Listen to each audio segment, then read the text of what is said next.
మాతృదేవోభవ. ఎంతని ఎట్టునమ్మ మనసెట్లు భరించెదనమ్మ జగన్మాత.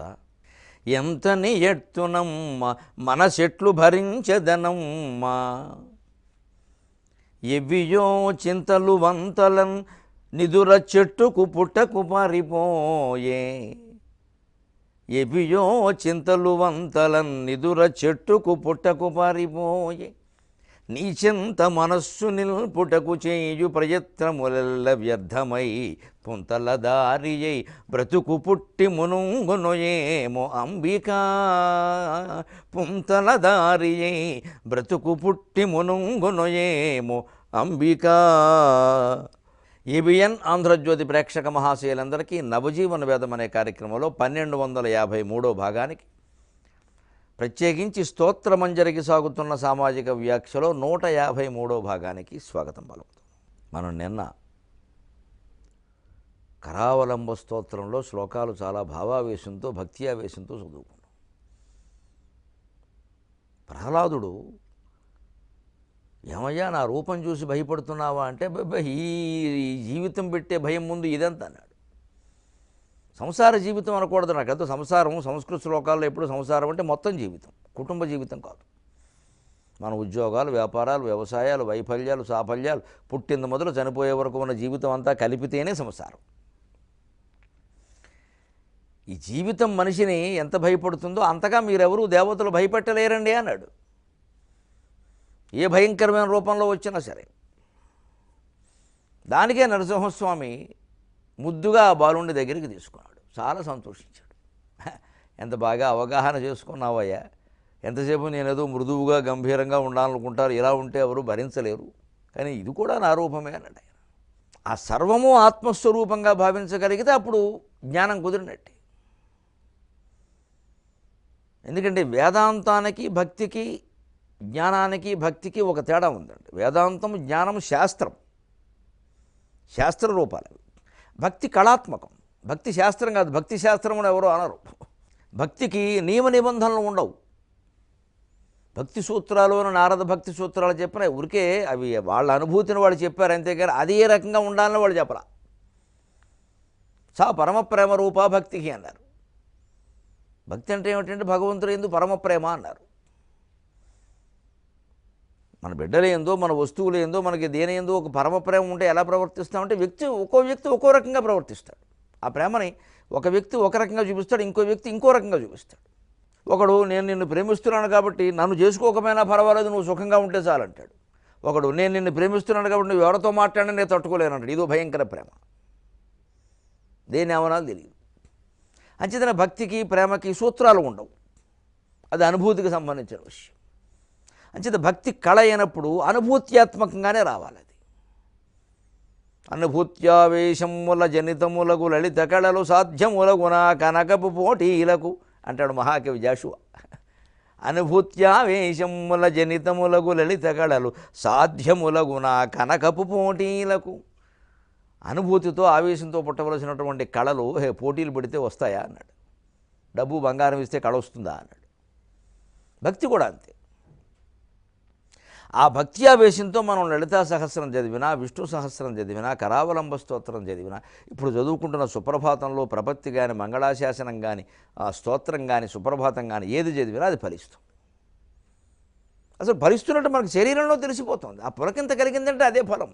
శృతి ఫలం అంటారు. ఫలశ్రుతి కాదు, తిరగేయండి. శృతి ఫలం, వినడమే ఫలం. ఇక వేరే కోరికలు దేనికి?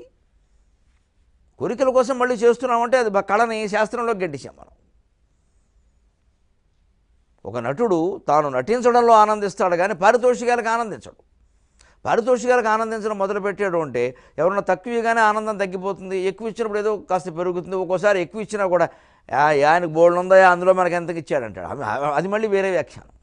ఇవి ఏవీ లేకుండా నటుడు కేవలం తన పాత్ర తాను నటించడంలోనే ఆ ఆనందాన్ని పొందగలిగితే అసలు వీటితోనూ సంబంధం లేదు. ఆయన ఇంట్లో కూడా ఆయన ప్రశాంతంగా ఉండగలడు. జీవితంలో మనం దాన్ని సాధించగలగాలి. మన ఇంట్లో మనం ఎక్కడుంటే అక్కడ, మనం ఏ పని ఉంటే ఆ పనే చేసుకుంటూ ప్రశాంతంగా ఉండాలి. అప్పుడు భాగవతం చదవడానికేనో బట్టలు బీరువాలో సర్దుకోవడానికి తేడా ఉండదు. ఏదైనా ఆసక్తిగానే చేస్తాం. అదే విసుగురాదు. ఇంకా అచ్యుత గోవింద అనడానికి అంట్లు తోమడానికి తేడా ఏమి ఉండదు, అన్నీ ఆనందంగానే చేస్తాం. అద్వైత శాస్త్రం నేర్చుకోవడానికి అన్ని పనులు చేసుకోవడానికి తేడా ఏమి ఉండదు, అన్నీ ఒకటే. అప్పుడు ఈ పని బదులు ఆ పని చేయవలసి వచ్చినా బాధపడం, అయ్యో ఇవాళ ఏదో చదువుకుందాం అనుకున్నా చదవలేకపోయామే, ఇవేవో ఇల్లు ఉడుచుకోవాల్సి వస్తుంది, పని మనిషి రాలేదు, మంచి ఇది కూడా మంచిదే. ఆ శాస్త్రం చదివితే కలిగేది ఏదో అది దీనివల్ల కూడా కలుగుతుంది. అదేదో జ్ఞానం అనదు, తర్వాత అయినా పొందొచ్చు, ఇది ముఖ్యం. ఇక్కడ ఇది కంపు కొడుతుంది. అప్పుడు ఇల్లు ఉడిచే పని అయినా, అంటు తోమే పని అయినా, బట్టలు సర్దే పని అయినా, ఏదైనా మనం భాగవతం చదవడం అంత పుణ్యంగా గొప్పగా భావించి చేస్తాం. నీరసం ఎందుకు వస్తుందండి? అప్పుడు జీవితంలో ప్రతి పని దైవసేవ అయింది. అంచేతనే కృష్ణుడు సారథ్యాన్ని కూడా అలాంటి పనిగానే భావించాడు. నేను అన్నీ చేయలేదయ్యా, నాకు కేటాయించిన పనులన్నీ గోవులను గాయలేదా, నా స్థాయికి తగిన పనా? సారథ్యం చేయలేదా, నా స్థాయికి తగిన పనా? అంతమందిని పెళ్లి చేసుకోలేదా, నాకేమైనా అవసరమా? అంతమందిని చేసుకున్న ఆయన బ్రహ్మానంద స్థితిలో ఉంటాడండి. ఎప్పుడు బ్రహ్మానంద స్థితిలో ఉన్నప్పుడు ఏం జరుగుతుంది తెలుసా? బ్రహ్మరంధ్రగతో శబ్దగత శబ్ద మాయూరో నద ఉచ్యతే.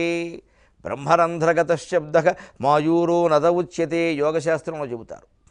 యోగ సాధన చేస్తూ ఉంటే మూలాధార చక్రంలో ఉన్నప్పుడు ఊరికే గుడగుడ ఏవో శబ్దాలు వినపడతాయి. స్వాధిష్టాన చక్రానికి వెళ్ళేసరికి కొంచెం విచిత్రమైన శబ్దాలు వస్తాయి. మణిపూరం దగ్గరికి వచ్చే కొంచెం మృదంగనాదాలు అవి వస్తాయి. అనాహతం దగ్గరికి వచ్చారు గుడిలో గంట కొట్టిన ఆ శబ్దం వినపడుతుంది. కాస్త విశుద్ధ చక్రం దగ్గరికి వచ్చేసరికి ఇంకా కొంచెం వీణానాదం అది వస్తుంది. ఈ ఆజ్ఞాచక్రం దగ్గరికి వెళ్ళేసరికి శంఖధ్వానాలన్నీ వినపడతాయంటారు. చివరికి ఈ బ్రహ్మరంధ్రాన్ని చేరుకునేసరికి మాయూరో నదవుచ్యతే. నెమలి ఎలా అరుస్తుందో అటువంటి మధురమైన నాదం క్రేంకారం వినపడుతుంది అంటారు. నిత్యము శ్రీకృష్ణుడు బ్రహ్మానంద స్థితిలో ఉంటాడు కాబట్టి ఆయన శిఖిపించని ధరిస్తాడు. నెమలియక గుర్తుగా ధరిస్తాడు. ఎప్పుడు ఆ బ్రహ్మానందాన్ని పొందే స్థితిలో ఉంటాడు. అక్కడ నెమలి నాదం వింటూ అని మాయూరో నద ఉచ్యతి అని, అందుకే మయూర పెంచాం. సరస్వతీదేవి దగ్గర నెమలి ఉండడంలో కూడా ఉద్దేశం అది. ఎందుకంటే ఈ విద్య ద్వారా పొందవలసింది ఆ బ్రహ్మానంద స్థితిని, ఊరికే ఉద్యోగాలును పెళ్ళిళ్ళు కాదు. ఇక్కడ విద్య ద్వారా పొందవలసింది లౌకిక విద్య ద్వారా ఆధ్యాత్మిక విద్య, ఆధ్యాత్మిక విద్య ద్వారా బ్రహ్మానంద స్థితి. ఆ బ్రహ్మానంద స్థితిలో మనకి వినపడేటువంటి నాదమే నెమలి నాదం, మాయూర శబ్దం, మాయూర నాదం. అందుకు గుర్తుగా సరస్వతీదేవి పక్కన నెమలి ఉంటుంది. లేదా ఓ పావురం పెట్టకూడదా, పిచ్చుక పెట్టకూడదా, ఎవరొద్దన్నారు. ఆవిడ వాహనం నెమలి కాదు. విద్య ద్వారా నువ్వు నేర్చుకోవలసింది యోగశాస్త్రం. దాని ద్వారా బ్రహ్మానందాన్ని పొందాలి. సా విద్యా యా విముక్తయే. నేను బంధాల్లో ముంచేది విద్య కాదు, నీలో ఆశలు పెంచేది విద్య కాదు, నీలో కోరికలు పెంచేది విద్య కాదు, నిన్ను ఆందోళనకు గురి చేసేది విద్య కాదు, నీకు అందాన్ని అందించేది విద్య. సా విద్య యా విముక్తి విద్యయా అమృతముశ్నుతే. ఆ అమృతతత్వానికి ప్రత్యేకే నెమలి, విద్యకు ప్రత్యేక సరస్వతీదేవి. అందుకే ఆవిడ పక్కన నెమలి ఉంటుంది. విద్య ద్వారా అమృతానందాన్ని పొందాలి. మళ్ళీ ఈ భౌతికానందాలు పొందుతున్నామేమిటి? నేను చదువుకున్నానండి, నాకు కాబట్టి అంత ఉద్యోగం వచ్చిందండి, ఉద్యోగం రాబట్టి ఇంత జీతం వచ్చిందండి. సుఖంగా ఉన్నావా పిచ్చి మిత్రమా? ఎందుకు పిచ్చి మాటలు చెబుతావు? ₹1,00,000 జీతం రావచ్చు, 2 లక్షలు రావచ్చు. సుఖంగా ఉన్నావా? వేళకి తింటున్నావా? వేళకి నిద్రపోతున్నావా? నీ సమయం నీ చేతిలో ఉందా? నీ సరసం నీ చేతిలో ఉందా?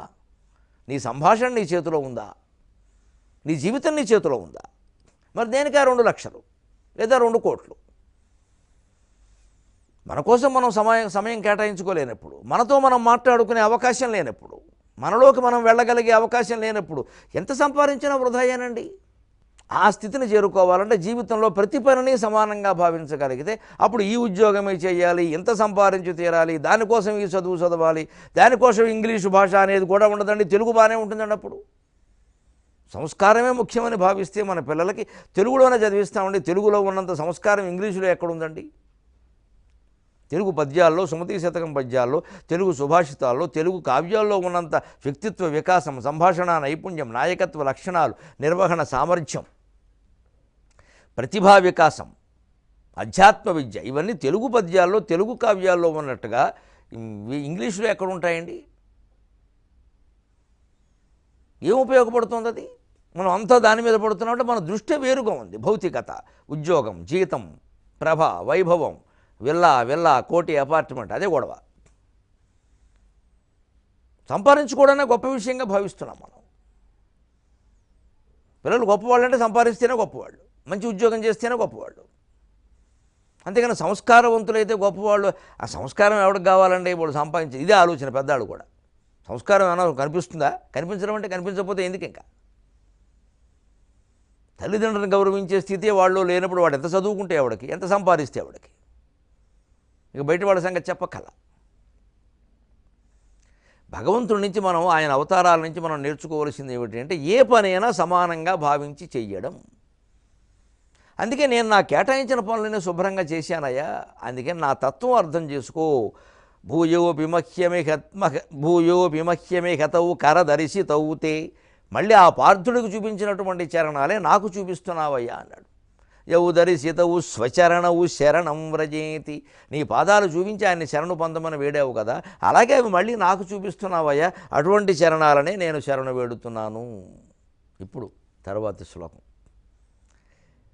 ఆ చరణాలు ఎక్కడెక్కడ సంచరిస్తున్నాయి, ఎక్కడెక్కడ నటించాయి, ఆ నటించినటువంటి ప్రదేశాలు చేసుకున్న పుణ్యం ఏమిటి అది చెబుతున్నాడు. మన్మూర్ధ్ని కాళియఫణే వికటాటవేషు శ్రీవేంకటాద్రిశిఖరే శిరసి శృతీనాం చిత్తేప్యనన్యమనసాం సమమాహితం తే శ్రీవేంకటేశ చరణౌ శరణం ప్రపద్యే.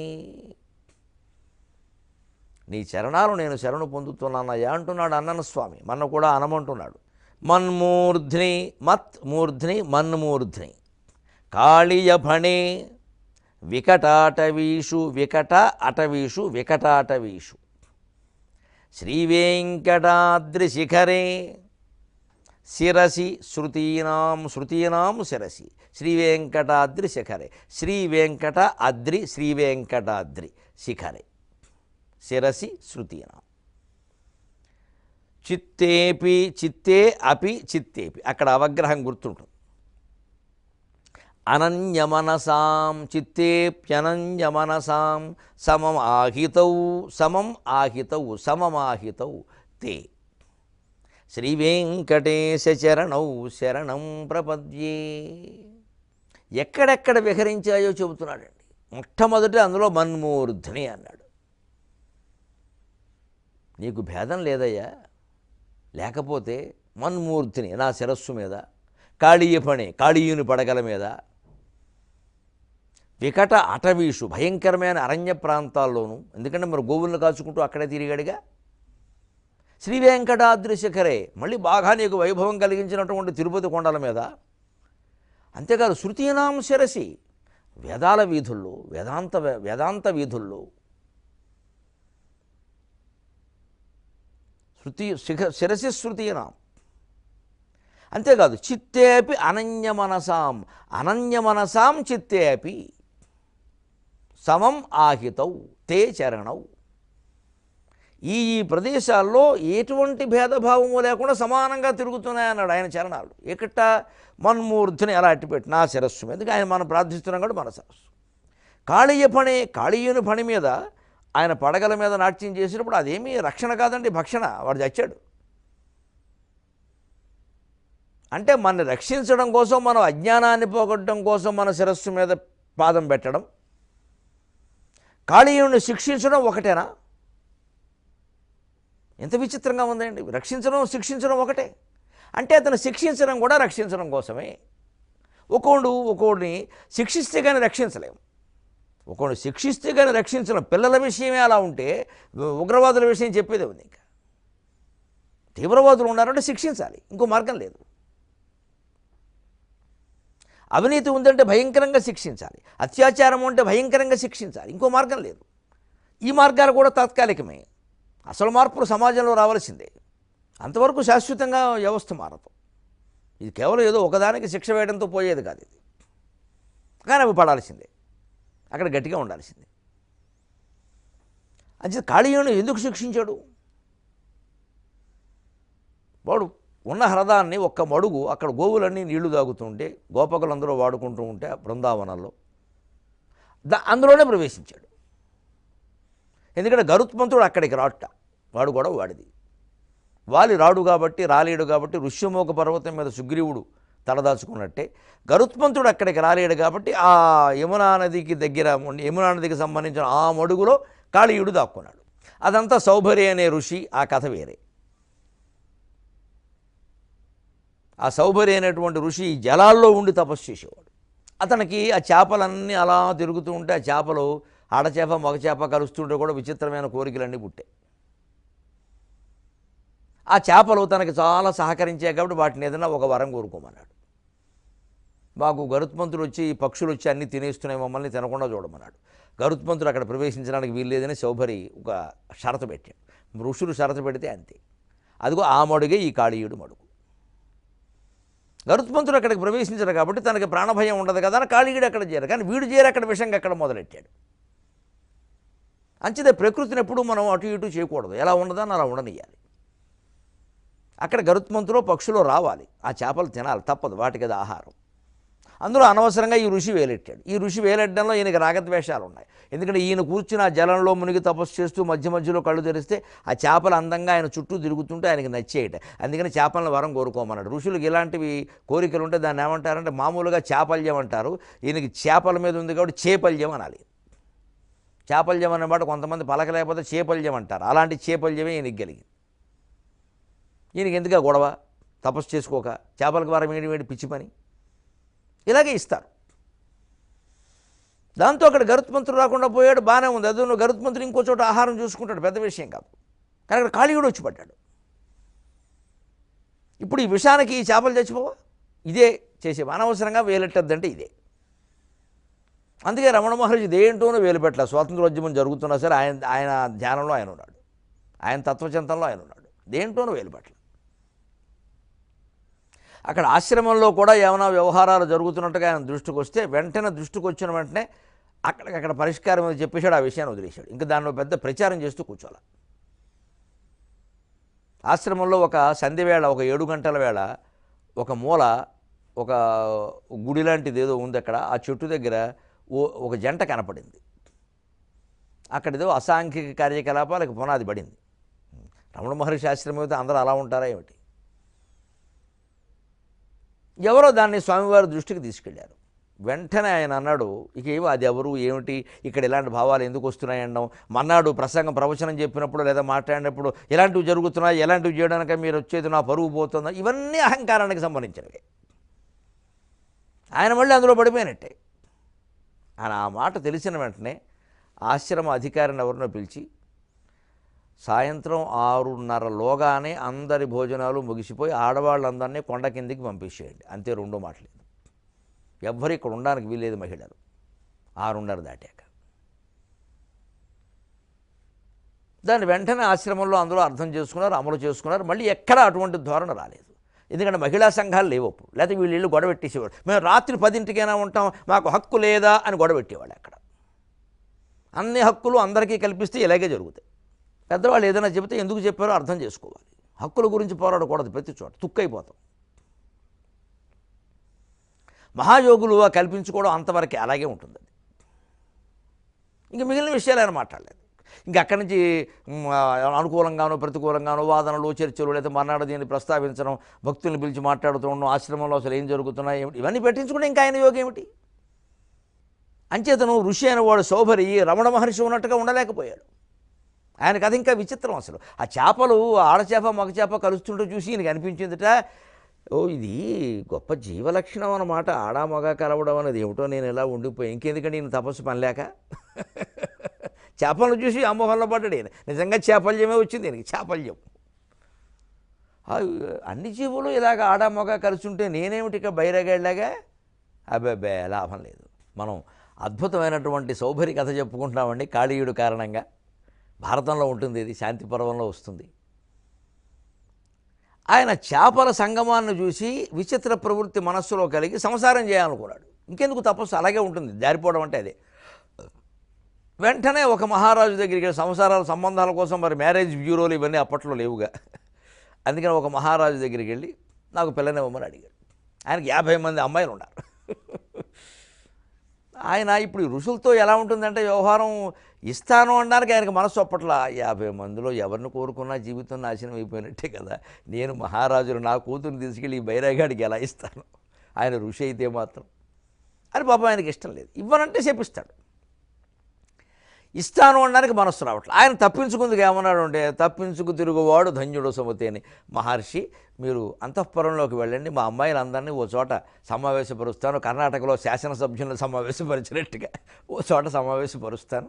కాంగ్రెస్ వాళ్ళేమో 78 మంది ఉంటారు, జేడీఎస్ వాళ్ళు ఒక కుమారస్వామి 2 చోట్ల పోటీ చేశాడు కాబట్టి 36 మంది ఉంటారు, అందులో మీకు కావాల్సిన వాళ్ళని ఎంచుకుని ఓటు వేయించుకోండి, నాకేం అభ్యంతరం లేదు అని అందరినీ సమావేశపరుస్తాను, మీరు వెళ్ళండి అన్నాడు.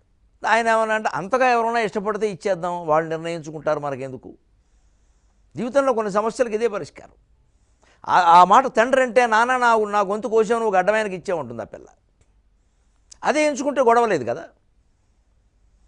విచిత్రంగానండి, ఈయన అక్కడికి వెళ్ళేసరికి ఆ తపశ్శక్తి ఏమిటో, ఆ బ్రహ్మచర్యం ఏమిటో, ఆ ఆకర్షణ ఏమిటో తెలియదు. కానీ 50 మంది మేం చేసుకుంటామంటే మేము చేసుకుంటామని అందరూ ఒప్పుకున్నారు.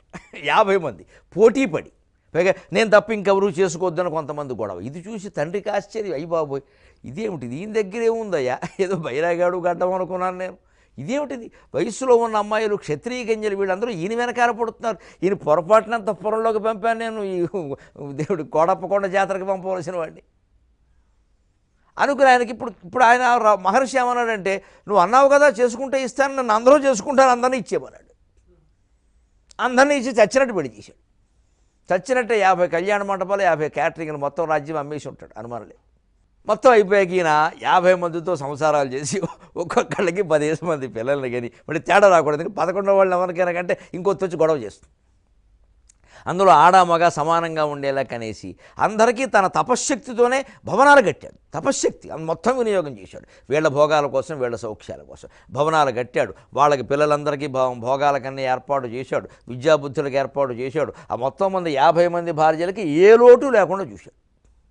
ఒక్కసారి ఎప్పుడో మళ్ళీ ఈయన ఆ ఉద్యానవనంలో ఓ చెరువు దగ్గరికి వెళ్ళాడు, కూర్చున్నాడు ఒక్కడే.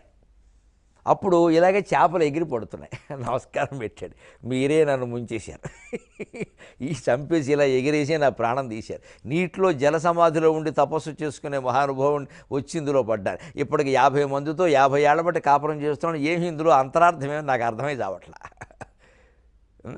అందుకని ఇక మీరే నన్ను ముంచేశారు అని అప్పటికి జ్ఞానోదయం అయింది. ఆ చేపల వల్లే, చాపల్యం చేపల వల్లే పోయింది. వెంటనే వాళ్ళందరినీ పిలిచండి, మీకు కావలసింది డబ్బు భోగాలు, మీ పిల్లల్ని మీరు విడిచిపెట్టలేరు, అందుకని నేను మహాతపస్సుకి వెళ్ళిపోతున్నాను, నాతో వచ్చేవాళ్ళు ఎవరో రండి ఇక అంటే నా ఇంకా సమస్త బంధాలు తెంచుకుని రావాల్సిందే. మళ్ళీ స్మార్ట్ ఫోన్ ఉంటుంది, సెల్ ఫోన్ ఉంటుంది, మళ్ళీ మా అబ్బాయితో మాట్లాడతానంటే కుదరదు, ఇక్కడ ఇంకెవరితో ఏమీ ఉండదు, ఇంకా నేను పూర్తిగా అరణ్యంలో మునిగిపోతాను, వచ్చేవాళ్ళు ఎవరో రండి లేకపోతే మానేయండి అని చెప్పి వాళ్ళకి అప్పగించాడు. అప్పటికీ తెగించి ఆయన యొక్క తపశ్శక్తిని గమనించి మీతో వచ్చేస్తాం అన్నవాళ్ళు కొంతమంది ఉన్నారండి. ఆ ఆడవాళ్ళు ఎంత సంస్కారవంతులు, మాకు ఏమండి ఇవన్నీ సృష్టించి ఇచ్చారు అంటే ఆ తపశ్శక్తి అపూర్వం కదా, అది మాకు నేర్పండి అన్నారు కొంత. మాకు ఇవన్నీ ఎందుకంటే అది మాకు నేర్పండి, మేము మీతోనే వస్తాం, మీరు అనుమతిస్తే మీ సేవ చేస్తాం, లేకపోతే దూరంగా ఉంటాం. అలా అన్నవాళ్ళని ఆయన తీసుకెళ్ళాడు, మిగిలిన వాళ్ళని అక్కడ వదిలేశాడు. ఇగో ఈ సౌభర్య కదా, ఆ సౌభర్య ఆ చేపలకు ఇచ్చిన వరం కారణంగా అక్కడ గరుత్మంతుడు ప్రవేశించే అవకాశం లేదు కాబట్టి అక్కడ కాళీయుడు ప్రవేశించి నానా గందరగోళం చేశాడు. చివరి కృష్ణ పరమాత్మ అతని కాళీయుని పడగలని మర్దించి బుద్ధి చెప్పాల్సి వచ్చింది. అంటే ఏమిటి, మానవులు తమ రాగద్వేషాల వల్ల ప్రకృతిని పర్యావరణాన్ని అతలాకుతలం చేసేస్తూ ఉంటే పరమాత్మ ఏదో రకంగా అవతరించి మళ్ళీ సరిచేస్తూ ఉంటాడు. ఇది వ్యవస్థ. కేవలం ఏదో మనుషుల్లో ధర్మం అధర్మం సమస్య కాదు, పర్యావరణంలో తేడాలను కూడా భగవంతుడు సరిచేస్తాడు. ఎందుకంటే మరి విపరీతంగా తేడాలు వచ్చినప్పుడు ఏమవుతుంది, ఈ మధ్యన చూసుకోండి మీరు, పగలల్లా విపరీతంగా ఎండగా వస్తుంది, సాయంత్రం వేసరికి విపరీతమైన గాలి వస్తుంది, మామూలు గాలి కాదు, ఇల్లు ఎగిరిపోతాయేమో అన్నంత గాలి వస్తుంది. ఇంత చేసి వచ్చేది 10 నిమిషాలు, 4 జల్లులు పడుతున్నాయి పోతున్నాయి, రాత్రి అంతా ఒక్కపోతాం. మళ్ళీ పగలు వేసి రాత్రి వేసి ఎలాగో తప్పడం లేదు, సాయంత్రం గాలి వచ్చేసరికి మనుషులను కూడా ఎగరేసిపోతుంది. ఇదంతా వాతావరణంలో తేడా కదా, ఇది మనం చేసుకున్నది కదా. ఎన్ని ధరిత్రి దినోత్సవాలు జరుపుకుంటే ఈ మనుషుల్లో మార్పు వస్తుంది, ఈ ప్లాస్టిక్ వాడకం తగ్గుతుంది. ఇప్పటికి కూడా మనం సంతకెడుతున్నామంటే 16 సంచులు పట్టుకెడుతున్నాం, 16 సంచులు తీస్తున్నాం. కొంతమంది పట్టుకెళ్ళకుండా కూడా పెడతారు, అక్కడ కొత్తవి తీసుకుంటారు, మళ్ళీ పట్టుకొచ్చి ఇంట్లో బారేస్తారు, బయట బారేస్తారు, రోడ్డు మీద బారేస్తారు, పక్కింట్లో బారేస్తారు. భూమండలం అంతా ప్లాస్టిక్తో కప్పేసిన తర్వాత పై వేడి కిందకి వెళ్ళదు, కింద వేడి లోపలికి రాదు, ఏమవుతుందండి భూమండలం? ఎవరికి చెప్పాలి ఇది? ఎన్ని ప్రభుత్వాలు ఎన్ని చట్టాలు చేస్తే మార్పు వస్తుంది? బయటికి వెళుతున్నామంటే ఓ సంచితోనే వెళ్ళాలి, సంచి లేకుండా వెళ్ళొద్దు. ఆడవాళ్ళు ముఖ్యంగా హ్యాండ్ బ్యాగ్ అంటారని, హ్యాండ్ బ్యాగ్ కంటే పెద్ద సంచి ముఖ్యం. ఈ పెద్ద సంచి అవసరమైతే మడత పెట్టి అందులో పెట్టుకోండి. ఎందుకంటే మనం వెళ్ళిపోతాం, అక్కడికి వెళ్ళాక ఏదో గుర్తొస్తుంది. ఏమీ కొనకుండా ఇంటికి వస్తే వారిని స్త్రీ అనరండి, పురుషుడు అంటారు. బజారుకి వెళ్ళి ఏమీ కొనకుండా ఇంటికి వచ్చాడు అంటే ఖచ్చితంగా ఆవిడ ఆడదు కాదు, మగవాడే, పరీక్ష చేయించుకోవాల్సిందే. రారు అసలు, అది లక్షణం సాధ్యం కాదు అసలు. ఏదో ఒకటి కొని రావాల్సిందే. ఏమి దొరకకపోతే బొట్టు బిళ్ళలైనా సరే బయటికి వెళ్ళగల ఊరికి ఎలా వస్తుంది. మరి అంత కాంక్ష మనకున్నప్పుడు ఓ సంచి కూడా ఉంటే మన ఇంట్లోదే ఓ గుడ్డ సంచి దాంట్లో పెట్టుకొస్తాం. అక్కడికి వెళ్ళడం, మర్చిపోయానడం, మళ్ళీ వాడిని సంచి ఇమ్మడం, ఇక సంచిత పాప కర్మ. ఇది సంచి కాదు, సంచిత పాప కర్మ. వాళ్ళు ఎక్కడో పెడుతూ ఉండడం, మొత్తం ఇంటినంటే సంచులే. ఆ కొనడమేనా మానేద్దాం, లేదా ఉన్న సంచితోనే కొనుక్కుందాం. ఈ ఈ ప్రవృత్తుల మార్పు రావాలి. లేకపోతే ఇలాగే మొత్తం కాళీయమర్దనం సహా అందుకే వచ్చిందండి. అంటే సృష్టిని రక్షించడం కోసం కొంతమందిని శిక్షించాలి. ఆ శిక్ష కూడా రక్షణే, అతనికి కూడా అది రక్షణే. అంచేత నా శిరస్సు మీద పెట్టిన, కాళీయుని శిరస్సు మీద పెట్టిన వికట అటవీషు బృందావనం గోవుల్ని కాయడం కోసం భయంకరమైన అరణ్యాల్లో సంచరించాడు. అదేనా సరే, శ్రీ వెంకటాద్రి శిఖరే, వెంకటాచల శిఖరాల మీద నడయాడిన, శిరసి శృతీనాం వేదాంత వీధుల్లో విహరించాను. అంటే వేదాంతం పారమ్యం, భగవత్పాదాలను చేరుకోవడమే. ఇలా ముట్టుకోవడం కాదు, భగవంతుని స్మరణలో లీనమైపోవడం, మనసు లేకుండా ఉండి. ఏదైనా ఒకటే. ఇవన్నిటితో పాటుగా అతి ముఖ్యమైనది మరొకటి చెబుతున్నాడు. అది మనం 23:30 గంటల్లో తెలుసుకుందాం. అంతవరకు దాని సారాంశమైనటువంటి మౌనాన్ని మనం అందరం అనుసరిద్దాం వీలైనంత వరకు.